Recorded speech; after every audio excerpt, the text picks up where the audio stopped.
Hello friends, ओम श्री गणेशाय नमः। आप सभी का स्वागत है आपके अपने यूट्यूब चैनल पर। फ्रेंड्स, आज हम आपको इस वीडियो में बताने जा रहे हैं कार्तिक मास महात्म्य की 9वें अध्याय की कथा के बारे में, जिसको सुनने मात्र से ही धन धान्य के भरेंगे भंडार और होंगी आपकी सभी मनोकामनाएं शीघ्र ही पूर्ण। फ्रेंड्स, वीडियो शुरू करने से पहले आपसे रिक्वेस्ट है, अगर आप हमारे चैनल पर नए हैं और आपने अभी तक चैनल को सब्सक्राइब नहीं किया है तो प्लीज सब्सक्राइब कीजिएगा चैनल को, साथ ही प्रेस कीजिएगा बेल आइकन को, जिससे नए वीडियो से रिलेटेड नोटिफिकेशन आपको तुरंत प्राप्त हो सके। और वीडियो पसंद आने पर वीडियो को लाइक और शेयर जरूर कीजिएगा, ताकि सभी भक्तों को इस वीडियो का लाभ प्राप्त हो सके। और कमेंट बॉक्स में जय श्री कृष्णा जरूर लिखिएगा। कार्तिक मास महात्मा सभी प्रकार के विघ्नों का नाश करने वाले तथा सारी सृष्टि का पालन करने वाले श्री गणेश जी तथा ज्ञान के दाता देवी श्री सरस्वती जी तथा सब पुराणों के कर्ता श्री व्यास जी तथा श्री गुरुदेव जी के चरण कमलों में नमस्कार करके भगवान की श्रद्धा और भक्ति रस में डूबे हुए कार्तिक मास महात्म्य की कथा कहती हूँ। कार्तिक मास महात्म्य कथा अध्याय 9 प्रारंभ। जो पढ़े सुनेगा इसे वह होगा भवसागर से पार। श्री हरि की कृपा से लिख रहा 9वां अध्याय का सार। राजा पृथु ने कहा, हे मुनि श्रेष्ठ नारद जी, आपने कार्तिक माह के व्रत में जो तुलसी की जड़ में भगवान विष्णु का निवास बताकर उस स्थान की मिट्टी की पूजा करना बतलाया है, अतः मैं श्री तुलसी जी के महात्म्य को सुनना चाहता हूँ। तुलसी जी कहाँ और किस प्रकार उत्पन्न हुई, यह बताने की कृपा करें। नारद जी बोले, राजन, अब आप तुलसी जी की महत्ता तथा उसके जन्म का प्राचीन इतिहास ध्यान पूर्वक सुनिए। एक बार देवगुरु बृहस्पति और देवराज इंद्र भगवान शंकर का दर्शन करने कैलाश पर्वत की ओर चले।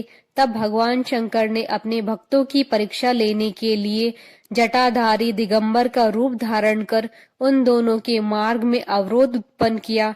यद्यपि वह तेजस्वी, शांत, लंबी भुजा और चौड़ी छाती वाली गौर वर्ण अपने विशाल नेत्रों से युक्त तथा सिर पर जटा धारण किए वैसे ही बैठे थे, तथापि उन भगवान शंकर को न पहचान कर इंद्र ने उनसे उनका नाम व धाम आदि पूछते हुए कहा कि क्या भगवान शंकर अपने स्थान पर है या कहीं गए हुए हैं। इस पर तपस्वी रूप भगवान शिव कुछ नहीं बोले। इंद्र को अपने त्रिलोकीनाथ होने का गर्व था, उसी अहंकार के प्रभाव से वह चुप किस प्रकार रह सकता था। उसने क्रोधित होते हुए उस तपस्वी को धुड़क कर कहा, अरे, मैंने तुझसे कुछ पूछा है और तू उसका उत्तर भी नहीं देता।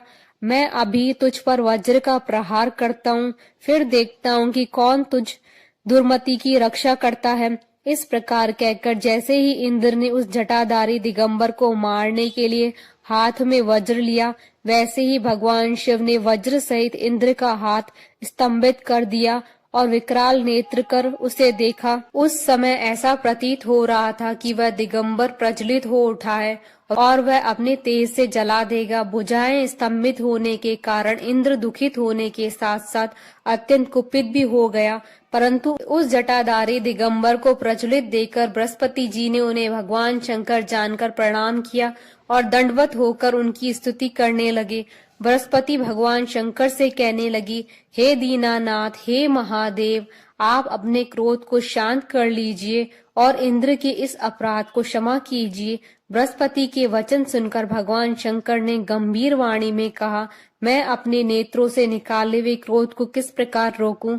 तब बृहस्पति ने कहा, भगवान, आप अपना भक्त वत्सल नाम सार्थक करते हुए अपने भक्तों पर दया कीजिए। आप अपने इस तेज को अन्यत्र स्थापित कीजिए और इंद्र का उद्धार कीजिए। तब भगवान शंकर गुरु बृहस्पति से बोले, मैं तुम्हारी स्तुति से अत्यंत प्रसन्न हूँ। तुमने इंद्र को जीवन दान दिलवाया है। मुझे विश्वास है कि मेरे नेत्रों की अग्नि अब इंद्र को पीड़ित नहीं करेगी। बृहस्पति से इस प्रकार कहकर भगवान शिव ने अपने मस्तक से निकाले हुए अग्निमय तेज को अपने हाथों में ले लिया और फिर उसे क्षीर सागर में डाल दिया। तत्पश्चात भगवान शंकर अंतर्ध्यान हो गए। इस प्रकार जिसको जो जानने की कामना थी उसे जानकर इंद्र तथा बृहस्पति अपने अपने स्थान को चले गए। इति श्री कार्तिक मात्म नवा अध्याय संपूर्ण। बोलिए भगवान विष्णु जी की जय, सनातन धर्म की जय। हमारे साथ इस वीडियो में अंत तक बने रहने के लिए आपका धन्यवाद। ओम श्री गणेशाय नमः। जय श्री कृष्ण।